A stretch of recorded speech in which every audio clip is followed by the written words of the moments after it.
మను దాని పక్కులే పంచాయతీ చెప్తారంటే మీరు పేరు పెద్ద మనుషులే చెప్పలే సార్ బ్యూటీ మరి సడన్ చూడు నరేష్ తెలివితోటి పని మాటతోటి మని అంటే కాసులు జేబులో వాడాలి, కళ్ళు కడుపులో వాడాలి.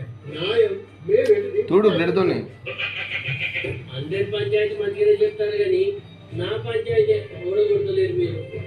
మా కూడా కొడతాం. ఎల్లకాలం అయితావా? అంతే ఇప్పుడు మీకు ఏమైనా పని ఉన్నానే కళ్ళరకోదాం పోతా కళ్ళు ఆపిస్తాను పని బాగుంటుంది కానీ ఏమంటారు బ్రహ్మ? ఏం తుడుస్తావురా పురుగు తుడుస్తాడు తుడుస్తావు మీరు కళ్ళ ఖచ్చితంగా కావాలి. నేను ఇంతగా అడుగుతున్నాను కాబట్టి నేను రాకపోతే నీ మనసు నారాజ్ అవుతుంది. కాటన్ పట్టు సరే ఘోరం కానీ ఇంటి దాకా పోయేస్తాం. ఏ ఇంటి దాకా ఎందుకు? ఇంటి దాకా చేసినా